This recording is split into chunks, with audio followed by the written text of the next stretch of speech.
হাবিব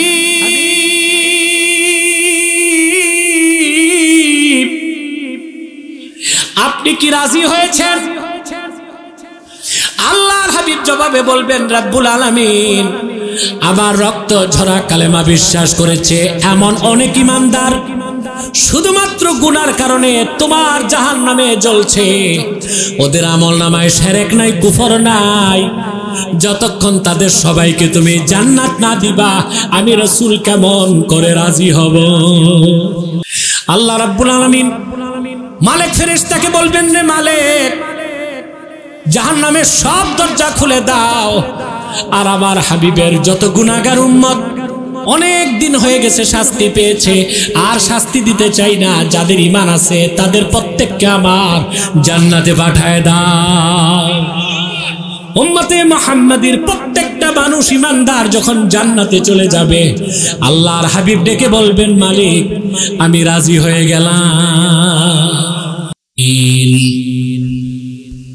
الذي أرسله بالحق بشيرا ونذيرا وداعيا إلى الله بإذنه وسراجا منيرا فقد قال الله تعالى في كلامه المجيد والفرقان الحميد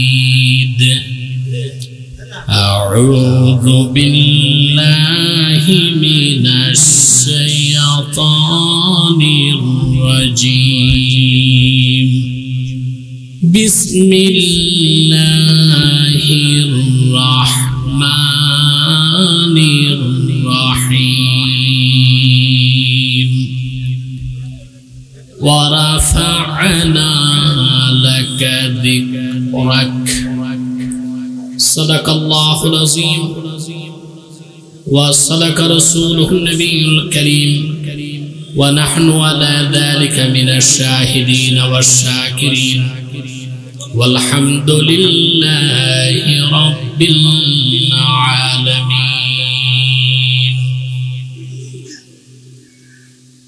إن الله وملائكته يصلون على النبي يا أيها الذين آمنوا صلوا عليه وسلموا تسليما اللهم صل على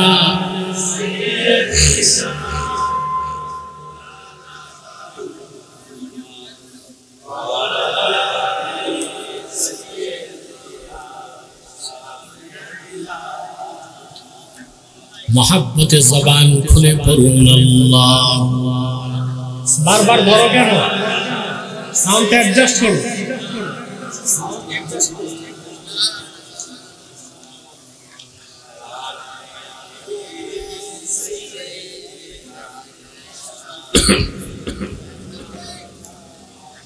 فهو الذي تم معناه وصورته ثم اصطفاه حبيبا بارئ النسم اللهم صل على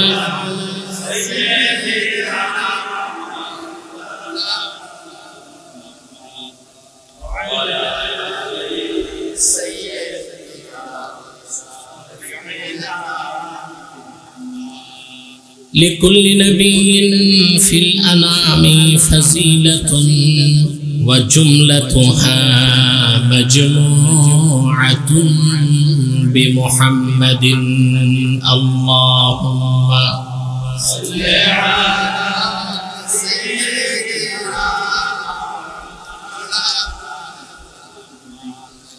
وعلى آل سيدنا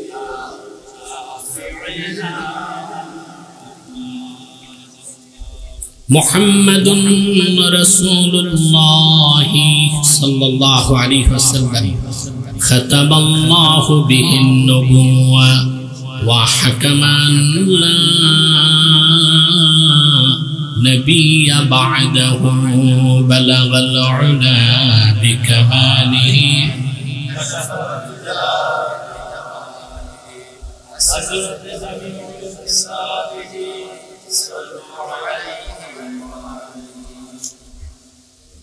পবিত্র ঈদ মিলাদুন নবী সাল্লাল্লাহু আলাইহি ওয়াসাল্লাম উপলক্ষে আয়োজিত আজকের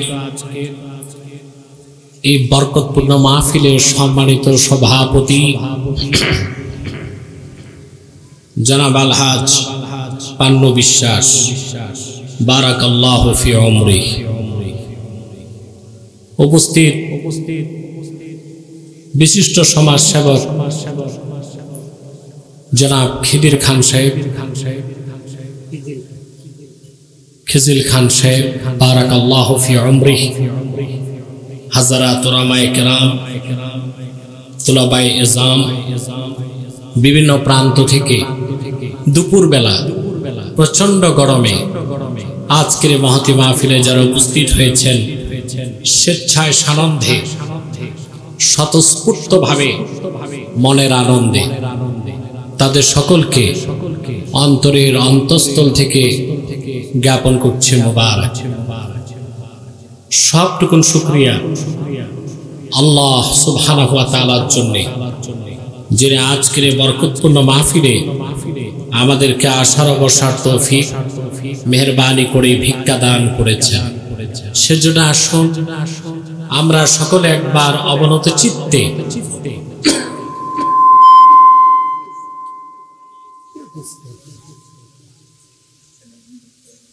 হৃদয়ের আবেগ অনুভূতি উজাড় করে সমবেত কণ্ঠে বলি আলহামদুলিল্লাহ। অগণিত অসংখ্য দরুদ ও সালাম আল্লাহর সৃষ্টির প্রধান আকর্ষণ, বিশ্ব সভার সভাপতি, সকল নবী রাসূলগণের মাথার তাজ, শামসুল হিদায়াত, বদরুদ্দুজা, সৈয়দুস সাকালাইন, ইমামুল মুরসালিন, খাতামুন নবিয়্যিন ওয়াল মুরসালিন, আফতাবে নবুওয়াত, শাহনশাহে রিসালাত, সরকারে দো জাহাं, সুলতানুল মদিনা, নবিয়ুল আম্বিয়া, হুজুরে আকরাম, নূরে মুজাসসাম, নূরুন আলা নূর, সাইয়্যিদিনা হাবিবিনা শফিঈনা মাওলানা মুহাম্মদ সাল্লাল্লাহু আলাইহি ওয়াসাল্লামের উপর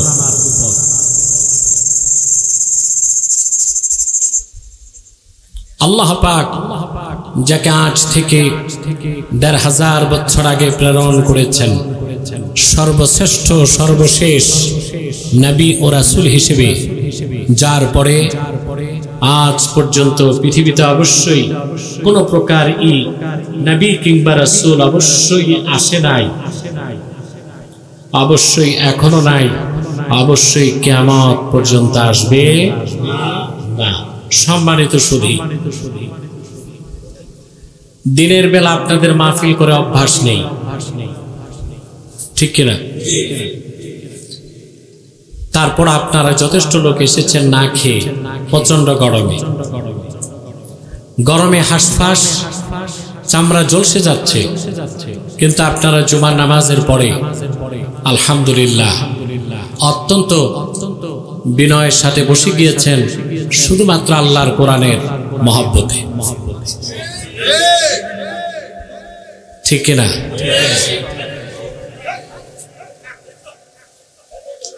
সম্মানিত সুধী,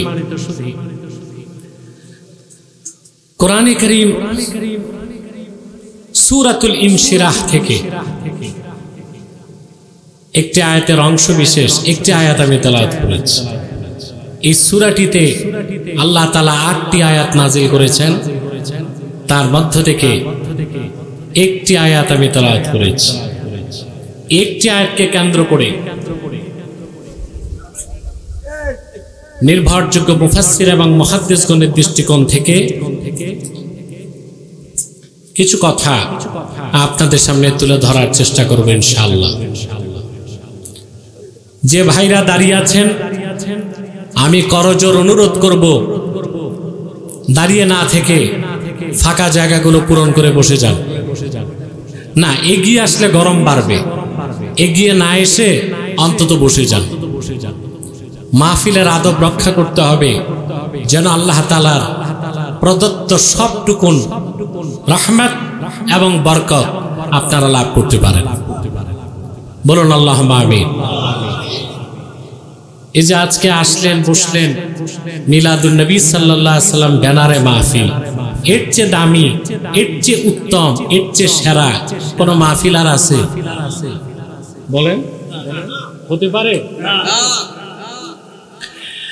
রাসূল করিম সাল্লাল্লাহু আলাইহি ওয়াসাল্লামের সম্মান, ইজ্জতের কথা, বরত্বের কথা, মহত্বের কথা বলার মতো কোনো কণ্ঠ পৃথিবীতে নাই,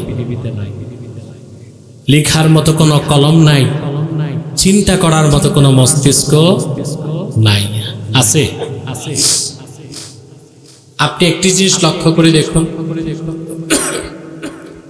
আল্লাহ তার হাবিবের সিরাতকে আযীম বলেছেন। কি বলেছেন? সুবহানাল্লাহ। আল্লাহ রাব্বুল আলামিন আপন হাবিব মুহাম্মদ সাল্লাল্লাহু আলাইহি ওয়াসাল্লামের আরশচুম্বী মর্যাদার কথা প্রকাশ করতে যে আল্লাহ তাআলা বলেন, ওয়া ইন্নাকা লাআলা খুলুকিন আযীম। কোনো সন্দেহ নাই, মুহাম্মদ সাল্লাল্লাহু আলাইহি ওয়াসাল্লাম আপনি সুমহান চরিত্রের উপর প্রতিষ্ঠিত আছে। রাসূল করিম সাল্লাল্লাহু আলাইহি সাল্লামের খুলুক, সিরাতকে আল্লাহ বললেন আযীম। টেবিলটা এদিকে আসে, কয়েক ইঞ্চি, আরেকটু, বাস।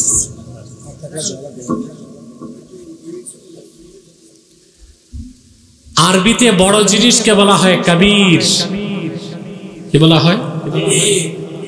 আর যদি অনেক বড় হয় তাকে বলে আকবার। কি বলে? আকবার। কিন্তু এমন বড় জিনিস, এমন মহৎ বিষয় যা লিখে শেষ করা যায় না, বলার মতো কণ্ঠ নাই, চিন্তা করার মতো কোনো মস্তিষ্ক নাই, এই রকম বড় জিনিসকে, সুমহান মহৎ বিষয়কে আল্লাহ রাব্বুল আলামিন কোরআন কারীমে আযীম বলেছেন। যেমন আল্লাহ কোরআনকে বলেছেন আযীম, আপন আরশকে বলেছেন আযীম, নিজেকে বলেছেন আযীম, আর আপন হাবিবের চরিত্রকে বলেছেন আযীম। সুবহানাল্লাহ। চিন্তা করার মতো জ্ঞান বুদ্ধিও তো আমাদের নাই, আছে? কোরআনকে আল্লাহ আযীম বলেছেন। কি বলেছেন? কোরআন কারীম কত ব্যাপক, কত বড়, তা তো চিন্তাও করতে পারবেন। কোরআন কারীমের ৬৬৬৬ খানা আয়াতের মধ্যে একটি আয়াত হচ্ছে ইয়াকা না'বুদু। একটা বাক্য, দুইটা শব্দ, একটা বাক্য। বিশ্ববরণ্য মুফাসসির ইমামে ফখরুদ্দিন রাজি ইয়াকা না'বুদু এই একটি আয়াতের ব্যাখ্যা করতে যে তার কলম বন্ধ হয়ে যায়। দীর্ঘ ব্যাখ্যার পরে তিনি লিখে দিলেন, এই একটি মাত্র আয়াত কাবাহরিন লা সাহিলা লাহু, এই একটা আয়াতের ব্যাখ্যা এমন এক মহাসমুদ্রের মতো ব্যাখ্যা করে পার হবার মতো মুফাসসির নামের কোন নাবিক আল্লাহর আকাশের নিচে নাই। একটা আয়াত ইয়াকা না'বুদু, এই একটা আয়াতের ব্যাখ্যা এত ব্যাপক যে ব্যাখ্যা করে শেষ করার মতো মুফাসসির নামের কোন নাবিক পৃথিবীতে জন্ম নেয় নাই, বলেন সুবহানাল্লাহ। এই হচ্ছে একটা আয়াতের ব্যাখ্যা। তাহলে গোটা কোরআন শরীফ এটার ব্যাখ্যা কত ব্যাপক, সুবহানাল্লাহ। এই জন্য কোরআনকে আল্লাহ বলেছেন আযীম। কি বলেছেন? আল্লাহ তার আরশকে বলেছেন আযীম। আরশকে কি বলছেন? আরশ কত বড় তাকে আপনি চিন্তা করতে পারবেন? এই যে ছোট্ট পৃথিবীতে আছেন, এই পৃথিবীটাও তো কম বড় না। বলা হয় পৃথিবীটা এখন মানুষের হাতের মুঠোয়, এগুলো তো কথার কথা। এখনো কি মানুষ পুরাপুরি উত্তর মেরু বা দক্ষিণ মেরু জয় করতে পেরেছে? এখনো পুরো সাহারা মরুভূমিটা উদ্ধার করতে পেরেছে? এখনো বিজ্ঞানীরা অ্যামাজন জঙ্গলের 50%ও দেখতে পারে নাই। পৃথিবীটাও অনেক বড়। এই পৃথিবী থেকে 13 লক্ষ গুণ বড় হচ্ছে সূর্যটা। কত লক্ষ গুণ? পৃথিবী থেকে 9,30,00,000 মাইল দূরে সূর্য। আমরা যে গ্যালাক্সিতে আছি মিল্কি ওয়ে, এই গ্যালাক্সিতে সূর্যের মতো 10,000 কোটি তারকা আছে। আমাদের গ্যালাক্সি, আমরা যে গ্যালাক্সির সদস্য, এখানে সূর্যের মতো কত তারকা আছে? 10,000 কোটি। এটা একটা গ্যালাক্সি। সুবহানাল্লাহ। এরকম বিলিয়ন বিলিয়ন গ্যালাক্সি আল্লাহ তাআলা তৈরি করে রেখে দিয়েছেন। এই সব কিছু প্রথম আকাশের নিচে। জমিন থেকে প্রথম আকাশ 500 বছরের দূরত্ব। কিসে গেলে 500 বছর? প্রশ্ন আসে না? ঘোড়ায় না উঠে না হেঁটে না দৌড়ে? বিদ্যুতের গতিতে। সুবহানাল্লাহ। কিসের গতিতে? রাসূল করিম সাল্লাল্লাহু আলাইহি সাল্লামের মেরাজের রাতে বাইতুল্লাহ থেকে বাইতুল মুকাদ্দাস আর বাইতুল মুকাদ্দাস থেকে প্রথম আকাশ যেতে ওনার বোরাকে লেগেছে 1 কদম। কয় কদম? 1 কদম। আরবিতে বিদ্যুৎকে বলা হয় বারকুন। কি বলে? বারক। কিন্তু রাসূলুল্লাহ সাল্লাল্লাহু আলাইহি ওয়াসাল্লাম যেটা ব্যবহার করেছেন ওটা বারক ছিল না, ওটা ছিল বোরাক। বার্ক যেটা বিদ্যুৎ, এইটার গতি সেকেন্ডে 1,86,000 মাইল। সেকেন্ডে কত? 1 সেকেন্ডে। 1 সেকেন্ড মানে চোখের পলকে বিদ্যুৎ 1,86,000 মাইল দূরে চলে যাবে। তাহলে 60 সেকেন্ডের 1 মিনিটে আলো কত দূর যায়? আরে বাবা, আপনারা জীবিত আছেন, কথাবার্তা তো বলতে হবে। পারবেন না ইনশাআল্লাহ? গরমে শোনেন, সেকেন্ডে যায় 1,86,000 মাইল। তো 60 সেকেন্ডের 1 মিনিটে আলো কত দূর যায়? খাতা কলম লাগবে, খাতা কলম লাগবে। তাহলে 60 মিনিটের 1 ঘন্টায় আলো কত দূর যায়? ক্যালকুলেটর লাগবে। তাহলে 24 ঘন্টার 1 দিনে আলো কত দূর যায়? কম্পিউটার লাগবে। 30 দিনের 1 মাসে আলো কত দূর যায়? সুপার কম্পিউটার লাগবে। সেকেন্ডে আলো 1 সেকেন্ডে যায় 1,86,000 মাইল। 60 সেকেন্ডে যত দূর যায় 1 মিনিটে, 60 মিনিটের 1 ঘন্টায় যত দূর যায়, 24 ঘন্টার 1 দিনে যত দূরে যায়, 30 দিনের 1 মাসে যত দূরে যায়, 12 মাসের 1 বছরে আলো যত দূরে যায়, বিজ্ঞান তাকে বলে 1 লাইট ইয়ার, 1 আলোক বর্ষ। কি বলে? এই দুনিয়ার আলোকে প্রথম আকাশ পর্যন্ত পৌঁছতে 500 আলোক বর্ষ সময় লাগবে। কিন্তু আল্লাহর হাবিব সরওয়ারে কায়নাত নবী রাসূলগণের মাথার তাজ ধুলক বুলক ছাড়িয়ে 7 আকাশ পেরিয়ে সিদরাতুল মুনতাহা পর্যন্ত মেরাজের রাতে সফর করেছেন। যে বাহনে বেহেশতে, সেই বাহনের নাম ছিল বোরাক। দুনিয়ার বিদ্যুৎ বারকুন লিখতে 3 অক্ষর, আর বোরাক লিখতে 4 অক্ষর। আরবিতে একটা কায়দা আছে, ইন্না জিয়াদাতাল মাবানি তাদুল্লু আলা জিয়াদাতিল মাআনি। 2 শব্দে, যে শব্দে অক্ষর বেশি সেই শব্দের অর্থ বেশি। তো দুনিয়ার বিদ্যুৎ হচ্ছে বারকুন, এইটা চলে সেকেন্ডে 1,86,000 মাইল। রাসূলুল্লাহ যেটা ব্যবহার করেছেন ওইটা ছিল বোরাক।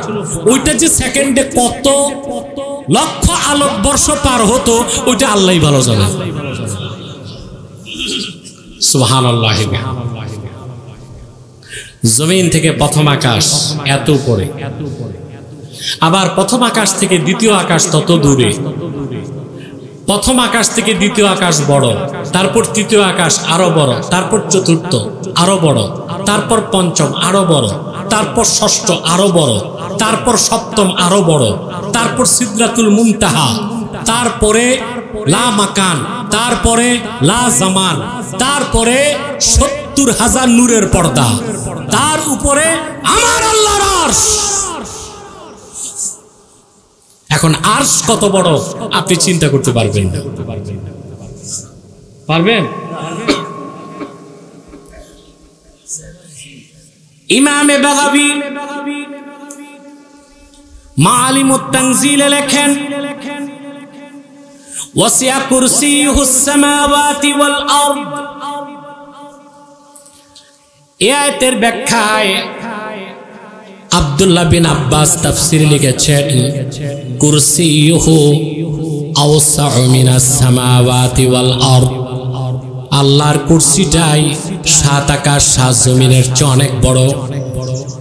আর আল্লাহর আরশে আজিমের সম্মুখের একটা ছোট্ট জায়গায় আল্লাহর কুরসিটা রাখা আছে। তাহলে আরশ কত বড়! সেজন্য আরশকে আল্লাহ বলেছেন আজিম, কোরআনকে বলেছেন আজিম, নিজেকে বলেছেন আজিম, আর আপন হাবিবের খুলুক বা চরিত্রকে বলেছেন আজিম। ওয়া ইন্নাকা লাআলা খুলুকিন আযীম। কোনো সন্দেহ নাই মুহাম্মদ সাল্লাল্লাহু আলাইহি ওয়াসাল্লাম আপনি সুমহান চরিত্রের উপর প্রতিষ্ঠিত আছেন, বলেন সুবহানাল্লাহ। তাহলে রাসূল করিম সাল্লাল্লাহু আলাইহি সাল্লামের সিরাতের আলোচনা, ওনার খুলুকে আযীমের আলোচনা করার মতো সাধ্য জ্ঞান শক্তি কিছুই তো আমাদের নাই। আছে? জরুরি আছে? রাসূল করিম সাল্লাল্লাহু আলাইহি ওয়াসাল্লামের সিরাতের শুরুটা হচ্ছে রাসূলুল্লাহর মিলাদ দিয়ে। এই জন্য কেউ যদি রাসূলুল্লাহর মিলাদকে অস্বীকার করে সে কাফের হয়ে যাবে। কথা বুঝেন নাই? সিরাতকে অস্বীকার করার সুযোগ নেই, মিলাদকে অস্বীকার করার সুযোগ নেই। রবিউল আউয়াল মাস আসলেই 2 দল লোক ঝগড়ায় লিপ্ত হয় বাংলাদেশ, হয় না? এক দল বলে সিরাতুন নবী নামে মাহফিল করো, মিলাদুন নবী নামে করা বিদআত। আরেক দল বলবে মিলাদুন নবী নামে করো, সিরাতুন নবী নামে করা যাবে না, এটা ওহাবিরা করে। তো ভাই কি ছাড়লা কি ধরলা? সিরাত যার, মিলাদ তার, ঠিক কিনা? তবে রবিউল আউয়াল মাসে বেশি থেকে বেশি মিলাদুন নবীর স্মরণেই তো আলোচনা হওয়া উচিত, ঠিক না? একটি প্রশ্ন আমাদের দেশে আসে, তো ঈদ শব্দ পেলেন কোথায়? ঈদে মিলাদুন নবী বলেন কেন? বলেন অনেকে বলে ঈদ তো শরীয়তে 2টাই, একটা ঈদুল ফিতর আর একটা ঈদুল আযহা, বলে কি না? কামাল বসেন না,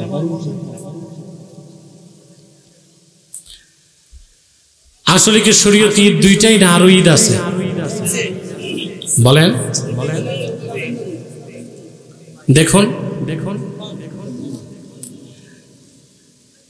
হযরতে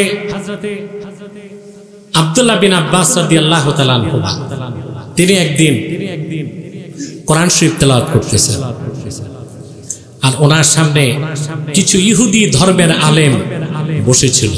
আব্দুল্লাহ বিন আব্বাস তেলাওয়াত করতেছেন সূরা মায়দা থেকে। সাইয়েদনা আব্দুল্লাহ বিন আব্বাস পড়তে লাগলেন, আল-ইয়াওমা আকমালতু লাকুম দীনাকুম ওয়া আতমামতু আলাইকুম নি'মাতি ওয়া রাদিতু লাকুমুল ইসলাম দীনা।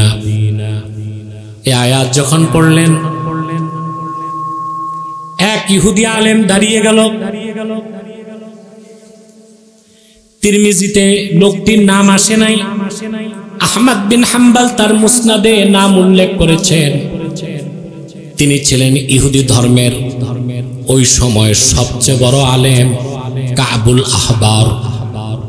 তিনি দাঁড়িয়ে হযরত ইবনে আব্বাসকে বললেন, লাউ নাযালাত হাযিহিল আয়াতু আলাইনা লাত্তাখাযনা যালিকাল ইয়াওমা ঈদা। এত সুন্দর একটি আয়াত কোরআন কারীমের মধ্যে আছে, তা তো আমি জানতাম না। এরকম একটা আয়াত যদি আমাদের নবী মুসার উপর আল্লাহ নাজিল করতেন, খুশির চোটে আমরা আয়াত নাজিলের দিনটাকে ঈদের দিন বানায় নিতাম। আব্দুল্লাহ বিন আব্বাস কি জবাব দিয়েছেন? আমাদের ঈদ তো দুইটা, ঈদ বানাবার সুযোগ নাই, এটাই বলছেন নাকি? আব্দুল্লাহ বিন আব্বাস জবাব দিয়েছেন, قال والله إنها نزلت على رسول الله صلى الله عليه وسلم في يوم عيدين يوم عرفة ويوم جمعة। আল্লাহর কসম ইহুদি, তোমার জানা নাই আল্লাহর আখিরি নবী নূর নবীজি মুহাম্মদ সাল্লাল্লাহু আলাইহি সাল্লামের কাছে এই আয়াত নাজিল হয়েছে এমন একদিন, যেই দিন ডবল ঈদ হয়েছে। দিনটা ছিল আরাফার দিন, দিনটা ছিল জুমআর দিন। আব্দুল্লাহ বিন আব্বাস রাদিয়াল্লাহু তাআলা আনহুর ফতোয়া অনুযায়ী আরাফার দিন ঈদের দিন, প্রত্যেক জুমার দিনও ঈদের দিন। তাহলে দুই ঈদ ছাড়াও ঈদ আছে না নাই? তাহলে হাদিস মোতাবেক আমরা বছরে 52 শুক্রবারে 52টা ঈদ পাই। আর কিছু মৌলবী সাহেব ঈদ খুঁজে পায় না। খুঁজে যদি না পায় তা আমাদের করার কি আছে? চশমা বদলাইতে হবে। কি বদলাইতে হবে? চশমা বদলাইতে হবে। কাঠের চশমা দিয়া সবকিছু দেখা যায় না, চশমাটা ট্রান্সপারেন্ট হইতে হবে। কি বাড়াবাড়ি হয় বাংলাদেশ। আমি খুব দুঃখ পেয়েছি, কিশোরগঞ্জে একদল লোক ঈদে মিলাদুন নবী সাল্লাল্লাহু আলাইহি ওয়াসাল্লাম ব্যানারে জুলুস বের করেছে। আরেক দল লোক এসে মারামারি করে একজন মানুষকে মেরে ফেলেছে। কারাই বাড়াবাড়ি করে? আমার দৃষ্টিতে এই সীমাতিরিক্ত বাড়াবাড়ি যারা করলো তারা কোনো মাসলাকের লোক না, তারা বাতিল ফেরকার লোক। জাতির মধ্যে ফাটল সৃষ্টির একটি দুরভিসন্ধি ছাড়া আর কিছুই হতে পারে না। ঠিক কিনা? ইসলাম ও মুসলমানের ক্ষতি করতে চায় কাফের মুশরিক নাস্তিকরা বদ সুরতে, আর ইসলাম ও মুসলমানের ক্ষতি করতে চায় ভণ্ড মুনাফিকরা নেক সুরতে।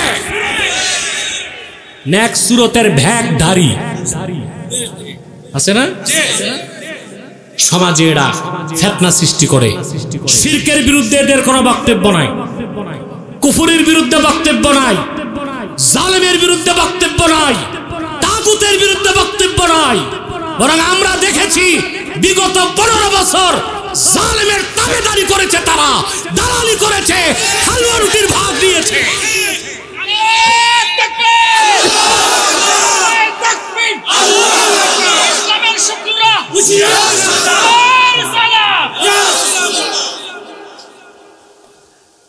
যারা দালালি করলো এরা আবার বেদাতের বিরুদ্ধে ফতুয়া দেয়। তাও কি, যেটা বেদাত না ওইটাকে বেদাত বলে, আর যেটা আসল বেদাত ওইটাকে বিদাত। এটা আমানতের খেয়ানত না? কথা বলেন। তাহলে বোঝা যায় দুই ঈদ ছাড়াও শরীয়তে ঈদ আছে। তাহলে 12 রবিউল আউয়াল আমরা ঈদে মিলাদুন নবী কেন বলি? প্রশ্ন আসে না? এখন ঈদ শব্দের অর্থ কি তা কি জানি আমরা? ঈদ শব্দটা হচ্ছে ওয়া আসলুহু মিনাল আউদ, আসরুরুল আইদ। যে আনন্দটা বারবার মনে জাগে ওইটাকে বলা হয় ঈদ। কি বলা হয়? ঘটনা, যে ঘটনা ঘটে একবার মনে পড়ে বারে বার, মনে পড়ে যতবার আনন্দ লাগে ততবার, তাকেই বলা হয় ঈদ। সংজ্ঞাটা মনে থাকবে? আসরুরুল আইদ, আসরুরুল আইদ, যে আনন্দটা বারবার মনে জাগে, অর্থাৎ যে ঘটনা ঘটে একবার মনে পড়ে বারে বার, মনে পড়ে যতবার আনন্দ লাগে ততবার। যেমন কোরআন শরীফ আল্লাহ নাজিল করেছেন লাইলাতুল কদরে, ঠিক কিনা? ইন্না আনজালনাহু ফি লাইলাতিল কদর, নিশ্চয় কোরআন আমি নাজিল করেছি মুহাম্মদ সাল্লাল্লাহু আলাইহি ওয়াসাল্লামের উপর কদরের রাতে, ঠিক না? এখন প্রতি বছর রমজান মাসে আসলেই আমরা লাইলাতুল কদর খুঁজি, কথা বলে না? মুমিন মাত্রই লাইলাতুল কদরের রাতে মনে আনন্দ জাগে, কথা বলে না? ঘটনা ঘটছে একবার, মনে পড়ে বারে বার, মনে পড়ে যতবার আনন্দ লাগে ততবার। সুবহানাল্লাহ।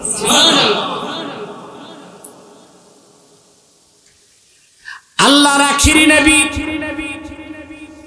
নবীগণের মাথার তাজ আমার নূর নবীজি মুহাম্মদ সাল্লাল্লাহু আলাইহি ওয়াসাল্লাম আজ থেকে ১,৫০০ বছর আগে হযরতে আমিনার নূরময় রহম থেকে মক্কাতুল মুকাররমায় তাশরিফ নিয়ে এসেছিলেন রবিউল আউয়ালের ১২ তারিখ সুবহে সাদেকের সময়। সেজন্য সে রাতকে বলা হয় লাইলাতু মাউলিদিল মুস্তাফা। সুবহানাল্লাহ। ইমামে আহমদ বিন হাম্বল বলেছেন ইন্না লাইলাতা মাউলিদিল মুস্তাফা আফজালু মিন লাইলাতিল কদর। লাইলাতুল কদর থেকেও আমার আল্লাহর কাছে লাইলাতু মাউলিদিল মুস্তাফার দাম ১,০০,০০০ গুণ বেশি। আল্লাহর কাছে লাইলাতুল কদরের দাম বেশি না লাইলাতু মাউলিদিল মুস্তাফা? যে রাতে রাসূলুল্লাহ দুনিয়ায় এসেছেন ১,৫০০ বছর আগে, ওই রাতের দাম বেশি। সুবহানাল্লাহ বলবেন?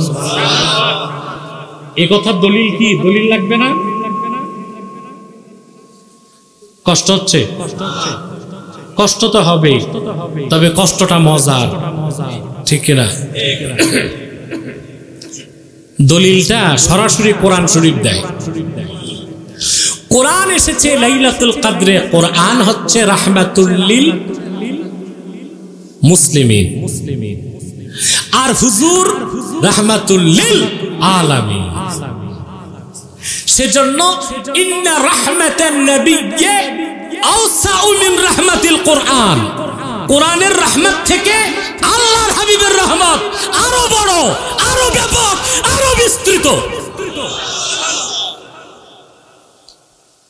সুবহানাল্লাহ। কোরআন কারীমের কথা আল্লাহ কি বলেছেন শুনেন। وَنَزَّلْنَا عَلَيْكَ الْكِتَابَ تِبْيَانًا لِكُلِّ شَيْءٍ وَهُدًى وَرَحْمَةً وَبُشْرَى لِلْمُسْلِمِينَ। প্রিয় হাবিব মুহাম্মদ সাল্লাল্লাহু আলাইহি ওয়াসাল্লাম, এই কোরআন আপনার কাছে নাজিল করেছি তিবিয়ানাল লিকুল্লি শাই, সবকিছু সুস্পষ্ট ব্যাখ্যা হিসেবে হুদাও ওয়া রাহমাতাও ওয়া বুশরা লিল মুসলিমিন, আর তামাম পৃথিবীর মুসলমানদের জন্য হেদায়েতকারী হিসেবে, সুসংবাদের বাহন হিসেবে, রহমতের কান্ডারি হিসেবে। কোরআনকে আল্লাহ বলেছেন রাহমাতুল লিল মুসলিমিন, আরেক জায়গায় বলছেন রাহমাতুল লিল মুমিনিন। কোরআনকে বলেছেন রাহমাতুল লিল মুমিনিন। وَنُنَزِّلُ مِنَ الْقُرْآنِ مَا هُوَ شِفَاءٌ وَرَحْمَةٌ لِلْمُؤْمِنِينَ وَلَا يَزِيدُ الظَّالِمِينَ إِلَّا خَسَارًا। আল্লাহ রাব্বুল আলামিন বলেন, প্রিয় হাবিব মুহাম্মদ সাল্লাল্লাহু আলাইহি ওয়াসাল্লাম, আমি ধাপে ধাপে ক্রমে ক্রমে আপনার উপর কোরআন নাজিল করি। এই কোরআন হচ্ছে সমস্ত মুমিনদের মনের জন্য, তাদের অন্তরসমূহের জন্য বেহেশতি খোরাক, শেফা, আরোগ্য। সুবহানাল্লাহ। আর এই কোরআন হচ্ছে মুমিনদের জন্য রাহমাত। মনে রাখবেন, মুমিনদের জন্য, মুসলিমদের জন্য কোরআন রাহমাত, আর পৃথিবীর সব মানুষের জন্য কোরআন হেদায়েতকারী। হেদায়েতকারী সবার জন্য, কিন্তু রাহমাত হচ্ছে কাদের জন্য? মুমিনদের জন্য, মুসলিমদের জন্য। আল্লাহ রাব্বুল আলামিন বলেন, শাহরু রমাদানাল্লাযী উনজিলা ফীহিল কুরআনু হুদাল লিন-নাসি ওয়া বাইয়িনাতিন মিনাল হুদা ওয়াল ফুরকান। রমজান মাস, যে মাসে কোরআন অবতীর্ণ হয়েছে, এই কোরআন হলো পৃথিবীর সকল যুগের, দেশের, বর্ণের, বংশের মানুষের জন্য হেদায়েতকারী। সকল মানুষের জন্য কোরআন হেদায়েতকারী, কিন্তু রাহমাত হচ্ছে মুমিনদের জন্য, মুসলিমদের জন্য। অপরদিকে আল্লাহ তাআলা আপন দোস্ত মুহাম্মদ সাল্লাল্লাহু আলাইহি সাল্লামের রহমতের কথা বলতে যে আল্লাহ বলেন, ওয়ামা আরসালনাকা ইল্লা রাহমাতাল লিল আলামিন। রহমত হিসেবে কোন রহমতটা বড়, কোরআনের রহমত না আল্লাহর হাবিবের রহমত? তাহলে বোঝা যায় রাহমাতুল লিল মুমিনিন এসেছে লাইলাতুল কদরে, সেই জন্য রমজান দামি মাস হয়ে গেছে। আর ১৫০০ বছর আগে আখিরি নবী নূর নবীজি মুহাম্মদ সাল্লাল্লাহু আলাইহি ওয়াসাল্লাম রাহমাতুল লিল আলামিন হিসেবে এসেছেন হযরত আমিনার ঘরে মক্কাতুল মুকাররমায়। সেটা ছিল রবিউল আউয়ালের ১২ তারিখ। এই জন্য সেই রাতটা লাইলাতু মাউলিদুল মুস্তাফা, আল্লাহর কাছে লাইলাতুল কদর থেকে অনেক বেশি দামি। সেই জন্য যারা আরিফিন, মুতাসাউফিফিন, মারিফতের নূর যাদের অন্তরে আল্লাহ দিয়ে দিয়েছেন, তাদের কাছে রমজান থেকে অনেক বেশি শ্রেষ্ঠত্ব রাখে রবিউল আউয়াল মাস। বলেন সুবহানাল্লাহ। আল্লাহর আখিরি নবী মুহাম্মদ সাল্লাল্লাহু আলাইহি ওয়াসাল্লাম ১৫০০ বছর আগে হযরতে আমিনার নূরময় রহম থেকে মক্কাতুল মুকাররমায় তাশরীফ নিয়ে এসেছেন। রবিউল আউয়ালের ১২ তারিখ ছিল। সেই জন্য প্রতি বছর রবিউল আউয়াল মাস আসলেই ১৫০০ বছর আগের সেই লাইলাতু মাউলিদুল মুস্তাফার কথা স্মরণ হলে মুমিনদের অন্তরে আনন্দে ভরে যায়, আনন্দের হিল্লোল বয়ে যায়। সেজন্য মুমিনেরা যদি মাহফিল করে, সঙ্গীত সন্ধ্যা করে, সিরাতুন নবী নামে করুক, মিলাদুন নবী নামে করুক, কোরআনের তাফসীর নামে করুক, জিকির ফিকির করে, মিলাদ কিয়াম করে, দরুদ সালাম পড়ে যদি খাস মুনাজাত করে, তাকেই তো বলা হয় ঈদে মিলাদুন নবী। এখানে বেদাত খোঁজা সুযোগ নাই। যদি কেউ খুঁজে, বুঝতে হবে সে অসুস্থ। সে কি? তার রোগটা ক্যান্সারের চেয়ে মারাত্মক। মারাদু আলান নেফাক, ওইটা মুনাফিকের রোগ তার অন্তরে ঢুকে গেছে। এইরকম রোগীকে মুহাদ্দিসগণ বলেন মারিদুস সাফরাউই। মারিদুস সাফরাউই যেমন জন্ডিস রোগী, যার জন্ডিস হয়েছে, ওর কাছে আতরের ঘ্রাণও ভালো লাগে না। ফুলের সৌন্দর্য ভালো লাগে না, আকাশের সৌন্দর্য ভালো লাগে না। ওই রকম মারিদুস সাফরাউই যারা, যাদের অন্তরে নেফাক ঢুকেছে, তারাই ঢালাও ভাবে, তারাই অন্যায় ভাবে, ঢালাও ভাবে, বিনা দলিলে ঈদে মিলাদুন নবীর মাহফিলকে কিংবা মিলাদ ক্যাম্পকে বেদাত বলতে পারে। কোন হক্কানি যোগ্য মুহাক্কিক আলেম এই কাজ করতে পারেন। কথা মনে থাকবে, বাড়াবাড়ির কোনো সুযোগ নাই। আপনি করেন না, এটা আপনার বিষয়, কিন্তু ফতুয়াবাজি করার কোনো সুযোগ আছে? এসবের মাধ্যমে সুযোগ নেবে কাফেররা, মুশরিকরা, নাস্তিকরা। ঠিক কিনা বলেন? কথা শুনতেছেন? তাহলে ঈদে মিলাদুন নবী সাল্লাল্লাহু আলাইহি ওয়াসাল্লাম ব্যানারে মাহফিল করাটা একটা বরকতের কাজ, একটা রহমতের কাজ, আশিকদের কাজ। মুমিনরা এতে রূহের খোরাক পায়। সুবহানাল্লাহ। কি পায়? আল্লাহর হাবিব সাল্লাল্লাহু আলাইহি ওয়াসাল্লামের সম্মান মর্যাদার কথা বলে শেষ করা যাবে? আল্লাহ পাক তার হাবিবের সম্মান মর্যাদার কথা বলতে যেয়ে বলেন, আলাম নাশরাহ লাকা সাদরাক।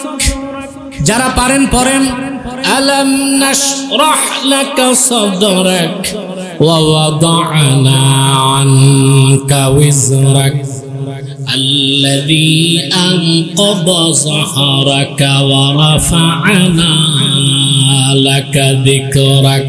সুবহানাল্লাহ। আল্লাহ তার হাবিবের শানে বলেন, ওয়া রাফা'না লাকা যিকরাক। প্রিয় হাবিব মুহাম্মদ সাল্লাল্লাহু আলাইহি সাল্লাম, আমি আপনার জিকির, আপনার সুনাম, আপনার প্রশংসাকে বুলন্দ করেছি, সমুন্নত করেছি, উচ্চকিত করেছি। এত উপরে আপনার নাম, সুনাম, মর্যাদাকে আমি উঠায় দিয়েছি, যার উপরে আমার মর্যাদা ছাড়া আর কিছু নাই, আমার নাম ছাড়া আর কিছু নাই। সুবহানাল্লাহ।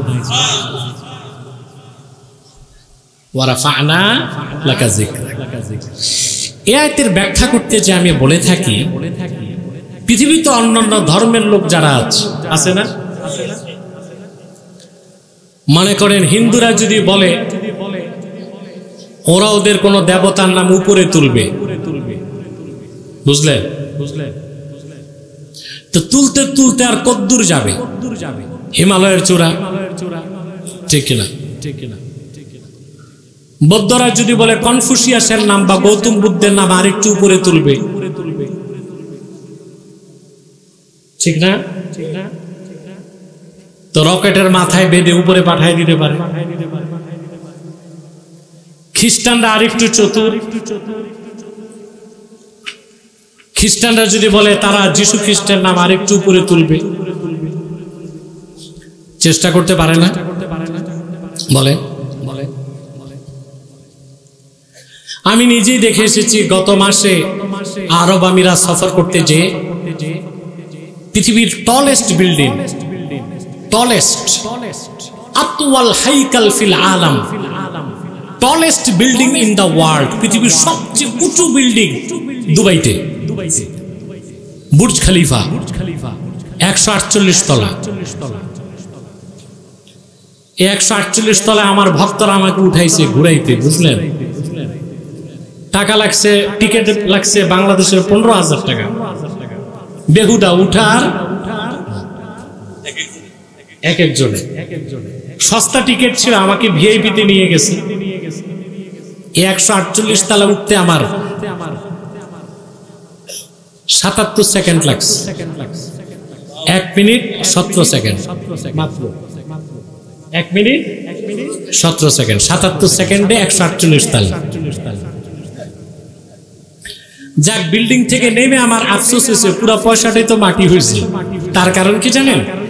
এই 148 তলা tallest building in the world, এটার নকশা করছে খ্রিস্টান, চতুর খ্রিস্টান। পুরা নকশাটা পিছনে ক্রুশ এঁকে দিচ্ছে, ক্রুশ, সলিব। খ্রিস্টানরা যেটারে সাজদা করে, সুকৌশলে এই বদমাশিটা করছে, পিছনে ডিজাইনটা করতে যে স্ট্রাকচার, ক্রুশ বানাই দিচ্ছে। যা কেতে তো মুসলমানের আর ক্ষতি হয় না, এগুলো জুতা দিয়া মানুষ উঠে নামে, সম্মান তো হয় না, আর একটু পদদলিতই হয়। ওরা জানে না আসলে সম্মান কিভাবে নিতে হয়, তো চালাকি করে মুসলমানের টাকায় ক্রুশকে চাইছে উপরে উঠাবে, কিন্তু পদদলিত হচ্ছে। ইহুদিরা যদি বলে আমরা আমাদের নবী মুসার নাম আরেকটু উপরে তুলবো, কদ্দূর যাবে? রকেটে বেঁধে চাঁদে, আরেকটু গেলে মঙ্গলে। কিন্তু আল্লাহ ১৫০০ বছর আগে বলেন ওয়ারাফা'না লাকা যিকরাক, প্রিয় হাবিব মুহাম্মদ সাল্লাল্লাহু আলাইহি ওয়াসাল্লাম, আমি আপনার জিকিরকে, আপনার নামকে সমুন্নত করেছি। দোলক বুলক ছাড়িয়ে ৭ আকাশ পেরিয়ে সিদরাতুল মুনতাহার উপরে, লা মাকান লা জামানের উপরে, ৭০,০০০ নূরের পর্দার উপরে আমার আল্লাহর আরশে আজিমে, যেখানে আল্লাহর নাম সঙ্গে তার হাবিবের নাম। সুবহানাল্লাহ, সুবহানাল্লাহ। এর উপরে আর কিছু আল্লাহ বললেন ওয়ারাফা'না লাকা যিকরাক, হাবিব আমি আপনার নামকে, আপনার জিকিরকে সমুন্নত করেছি। সুবহানাল্লাহ বলেন। হাদিসটি মুআজাম তাবারানীতে এসেছে। হাদিসটি ইমাম হাকিম মুস্তাদরাক আলা সহিহাইনে উল্লেখ করেছেন। হাদিসটি ইমাম কাস্তালানি মাওয়াহিবুল্লাহ দুনিয়াতে এনেছেন। হাদিসটি বদরুদ্দিন আইনি উমদাতুল কারিতে এনেছেন। আমি 4 থেকে 5টা হাদিসের কিতাবে পেয়েছি। হযরতে আদম, ইন্না আদামা রাআ ইসমা মুহাম্মাদিন সাল্লাল্লাহু আলাইহি ওয়াসাল্লাম মাকতুবান ফিল আরশ। হযরতে আদম জান্নাতে যখন সাজদা থেকে মাথা তুললেন, মাথা তুলেই তিনি দেখেন আমার আল্লাহর আরশে আজিমে লেখা আছে বিসমিল্লাহির রহমানির রহিম, লা ইলাহা ইল্লাল্লাহু মুহাম্মাদুর রাসূলুল্লাহ সাল্লাল্লাহু আলাইহি ওয়াসাল্লাম। সুবহানাল্লাহ, সুবহানাল্লাহ। পরিষ্কার হাদিস মুআজাম তাবারানীতে এসেছে, মুস্তাদরাক আলা সহিহাইনে এসেছে। এটা আমি যে শব্দটা শুনিয়েছি বদরুদ্দিন আইনি এই শব্দে উমদাতুল কারিতে উল্লেখ করেছেন। ইন্না আদামা রাআ ইসমা মুহাম্মাদিন সাল্লাল্লাহু আলাইহি ওয়াসাল্লাম মাকতুবান ফিল আরশ। সুবহানাল্লাহ। সেজন্য আল্লাহ বলেন ওয়ারাফা'না লাকা যিকরাক, মুহাম্মদ সাল্লাল্লাহু আলাইহি সাল্লাম আমি আপনার জিকিরকে বুলন্দ করেছি। বলেন সুবহানাল্লাহ। সূরা ইনশিরাতে এই আয়াতটি নাযিল হওয়ার পরে জিবরিল আল্লাহর হাবিবের কাছে আসলেন। সুবহানাল্লাহ বলবেন। জিবরিল চলে আসছে। সুবহানাল্লাহ। ওয়ারাফা'না লাকা যিকরাক এই আয়াতের তাফসীর আমার আপনার করার ক্ষমতা নাই। এইটা এই আয়াতের তাফসীর আল্লাহ নিজে করছেন। সুবহানাল্লাহ বলবেন। কে করছেন? জিবরিল এসে আল্লাহর হাবিবকে প্রশ্ন করলেন, আতাদরি ইয়া মুহাম্মদ সাল্লাল্লাহু আলাইহি ওয়াসাল্লাম কাইফা রাফা আল্লাহু যিকরাক। মুহাম্মদ সাল্লাল্লাহু আলাইহি ওয়াসাল্লাম আল্লাহ তাআলা জানতে চেয়েছেন কেমন করে আল্লাহ আপনার জিকিরকে বুলন্দ করেছেন, আপনি কি জানেন? আল্লাহর হাবিব বললেন আল্লাহু আ'লাম, আল্লাহই ভালো জানেন। জিবরিল চলে গেলেন, জবাব এবার আল্লাহ নিজে দিয়ে দিলেন, ইযা যুকিরতু যুকিরতা মাই। প্রিয় হাবিব মুহাম্মদ সাল্লাল্লাহু আলাইহি ওয়াসাল্লাম এই জমিনের ধুলোকে ভুলোকে, জলে আর স্থলে, দূর অন্তরিক্ষে, কি আকাশে, কি লৌহ কলমে, কি লৌহে মাহফুজে, কি আরশে আজিমে, আর কি আমার জান্নাতে, যেখানে যখনই আমি আল্লাহর জিকির হয় সঙ্গে আপনি মুহাম্মদ সাল্লাল্লাহু আলাইহি সাল্লামেরও জিকির হয়ে যায়। যেখানে যখন আমি আল্লাহর জিকির হয় সঙ্গে আপনি মুহাম্মদ সাল্লাল্লাহু আলাইহি সাল্লামের জিকির হয়। বলেন সুবহানাল্লাহ, সুবহানাল্লাহ। নামাজে, খুতবায়, ঈদুল আজহায়, ঈদুল ফিত্রে, আজানে, একামতে, তাশাহুদে, কোরআন তেলাওয়াতে, হাদিস পড়তে, যখনই আল্লাহর নামে জিকির করি সঙ্গে আল্লাহর হাবিব মুহাম্মদ সাল্লাল্লাহু আলাইহি সাল্লামের নামেরও জিকির আমরা করি। সুবহানাল্লাহ। তাফসীর কে করছেন? আল্লাহ। ওয়া রাফা'না লাকা যিকরা। শুধু তাই নয়, আল্লাহর হাবিব সাল্লাল্লাহু আলাইহি ওয়াসাল্লামের জিকিরের মর্যাদা কত বেশি।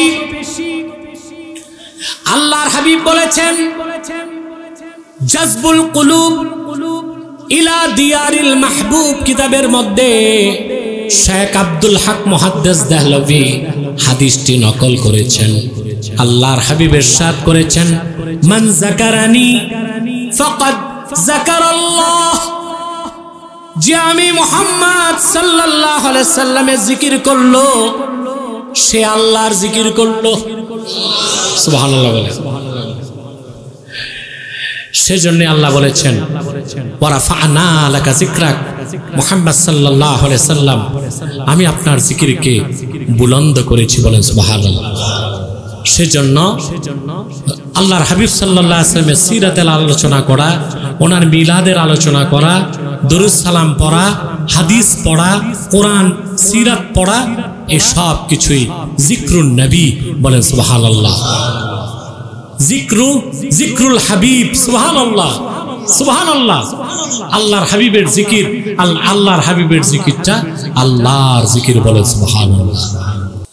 আমি আজ আপনাদেরকে বলবো, আমরা বেশি বেশি দরুদ সালাম পড়ব আর সুন্নত তরিকায় চলার চেষ্টা করব। পারবো তো ইনশাআল্লাহ? সুন্নত ভিত্তিক জীবন গঠনটাই মুত্তাকির কাজ। আরবি খুতবা আলেমরা বুঝেছেন, সাধারণ জনগণ তো বুঝেন নাই। জুমার পূর্বে যে খুতবাটা হয়েছে ওখানে মূল আলোচ্য এটাই ছিল, তাকওয়া ভিত্তিক জীবন গঠন।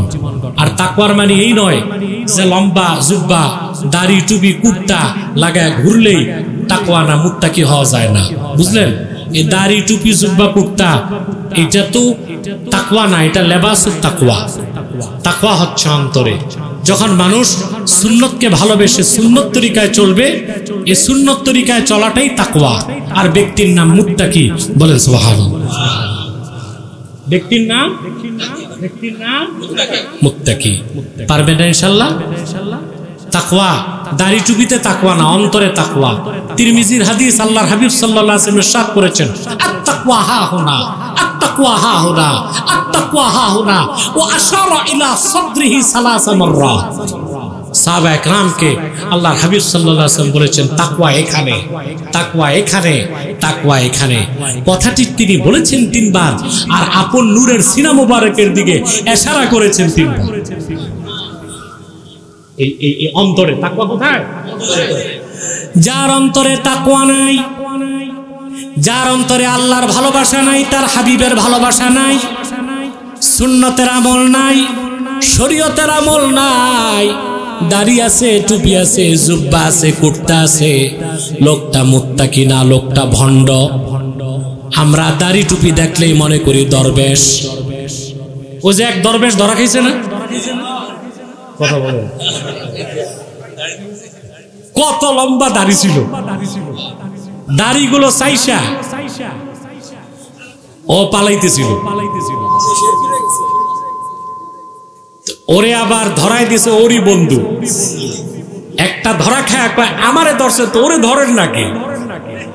কয় ওকে, ও যে ওই বল্টু। আমি আর নামটা নিলাম না। ঠিক না? কি দরবেশ সাথ ছিল? 1 টাকা 2 টাকা শেয়ার ব্যবসার কেলেঙ্কারির নামে এই বাংলার মেহনতি জনতার হাজার হাজার কোটি টাকা বিদেশে পাচার করেছে। শুধু টাকা ফেরত আনলেই চলবে না, বাংলাদেশে তাদেরকে বিচারের আওতায় আনতে হবে। এটাই দেশের মানুষের দাবি, দেশের মানুষ এটা চায়। শুধুমাত্র আই ওয়াশ করলে চলবে না, আই ওয়াশ করলে চলবে না। কিছুদিন ভিতরে রেখে এসির বাতাস খাওয়ায়া, পরোটার আমলেট খাওয়ায়া জামিনে ছাড়লে জনগণ বিচার নিজের হাতে তুলে নিবে। এখন কিন্তু জনগণ বিচার নিজের হাতেই করতে শিখছে, শিখছে না? তো কি দরবেশটাই না সেজেছিল, পরে দেখলাম এটা দরবেশ না, এটা ধরবেশ। একটা হচ্ছে দরবেশ,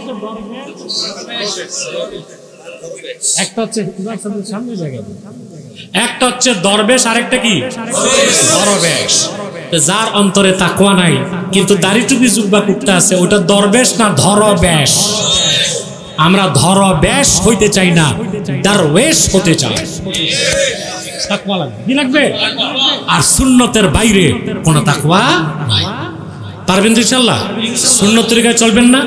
সকল প্রকার কাফের, মুশরিক, রামবাম, বেঈমান, নাস্তিক, ব্লগার, তাদের বিরুদ্ধে আপনাদেরকে অপ্রতিরোধ আন্দোলন গড়ে তুলতে হবে। ইমানের নূর দিয়ে সিনাকে মুনাওয়ার করতে হবে, সুন্নাহ ভিত্তিক জীবন গঠন করতে হবে। পারবেন ইনশাআল্লাহ? আপনারা যাদের পিছনে দৌড়ান, এই নেতা, এই নেত্রী, এগুলো তো কাজে আসে না। কাজে আসে? কথা বলে না।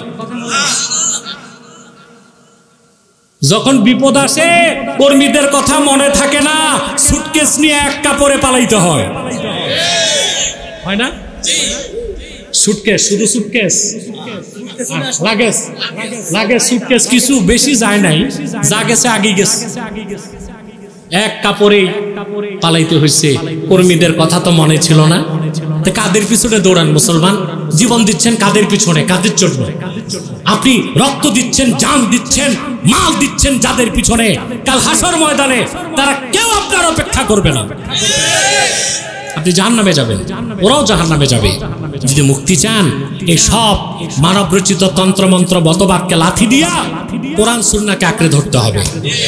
আর আল্লাহর হাবিব আমার নূর নবী মুহাম্মদ সাল্লাল্লাহু আলাইহি সাল্লামের সুন্নতকে আঁকড়ে ধরতে হবে। পারবেন তো ইনশাআল্লাহ? মনে রাখবেন, আপনারা অনেকে ফরজ ওয়াজিব আদায় করেন, সুন্নতের আমল করেন না। মনে রাখবেন, ফরজের বিনিময় হচ্ছে উজরাত, পারিশ্রমিক। এটা কি? উজরাত। ফরজ আপনাকে আদায় করতেই হবে, ওয়াজিব আদায় করতে হবে। আর সুন্নতের বিনিময় হচ্ছে শাফাত। আর নফল যে করেন, নফলের বিনিময় হচ্ছে কুরবাত। আমরা সবটা চাই, জান্নাতও চাই, আর রাসূলুল্লাহ শাফাত ছাড়া জান্নাত যাওয়া সম্ভব না। আর জান্নাতে যাওয়ার পর কুরবাত চাই, অর্থাৎ আল্লাহর নৈকট্য চাই, জান্নাতুল ফেরদাউসে আল্লাহর হাবিবের কদমের কাছে জায়গা চাই।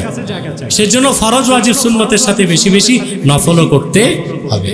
কাল কিয়ামতের দিন শুধুমাত্র আল্লাহর হাবিব, সুবহানাল্লাহ, আল্লাহর হাবিব উম্মতকে পরিচয় দিবেন, আর তাদের শাফাআতের জন্য আল্লাহর কিছু সুপারিশ করবেন।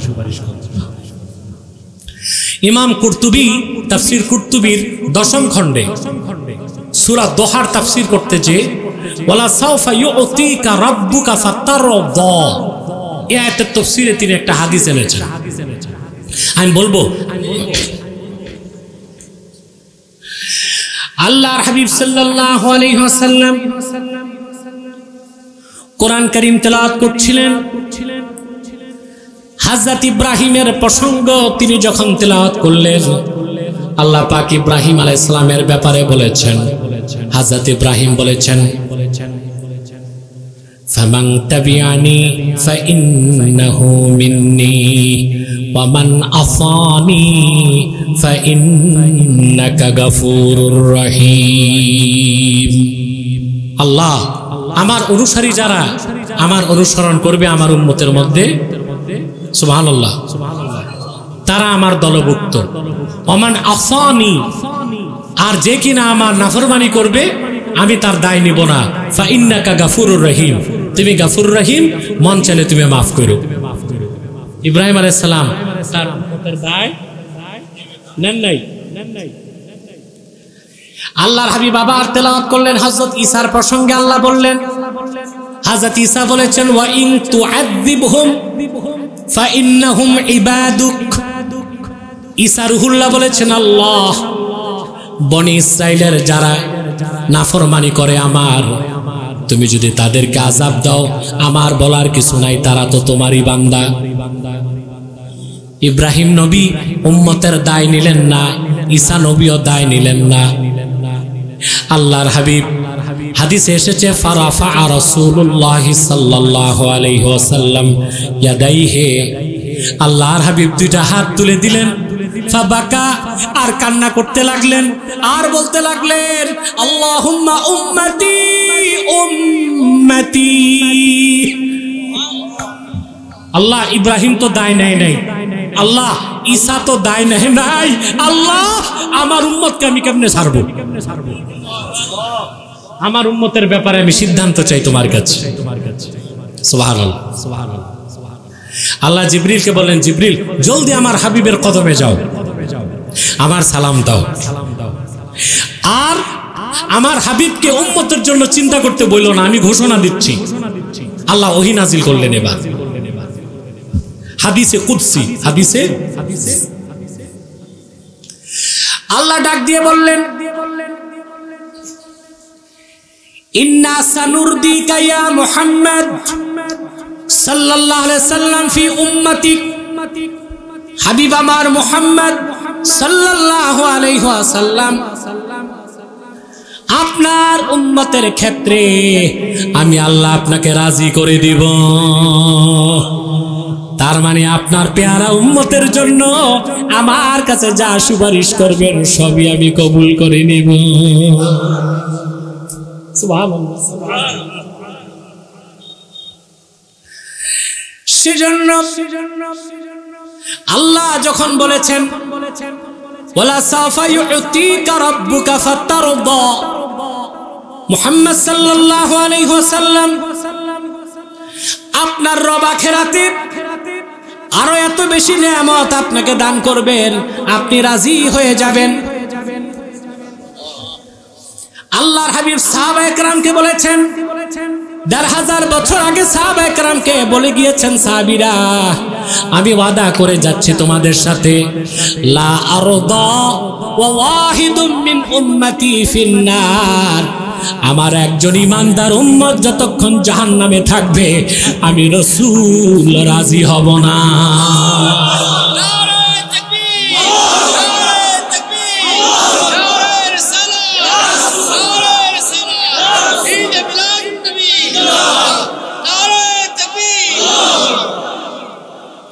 আব্দুল্লাহ বিন আব্বাস রাদিয়াল্লাহু তাআলা আনহুমা বর্ণনা করেন,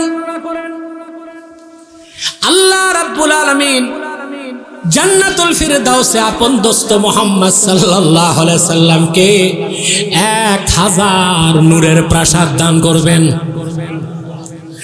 তারপরে আল্লাহ জান্নাতুল ফিরদাউসে আপন হাবিবকে ডেকে বলবেন, হাবিব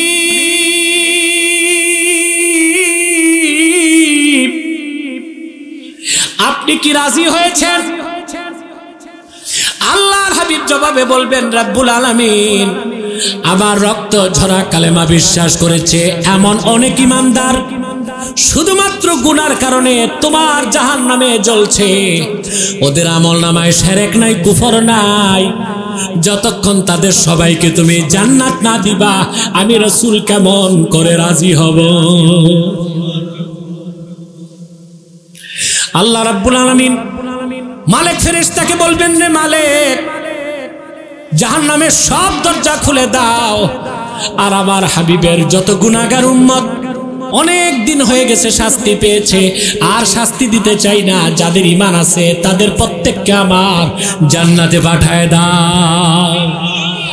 উম্মতে মুহাম্মাদীর প্রত্যেকটা মানুষ ঈমানদার যখন জান্নাতে চলে যাবে আল্লাহর হাবিব ডেকে বলবেন, মালিক আমি রাজি হয়ে গেলাম।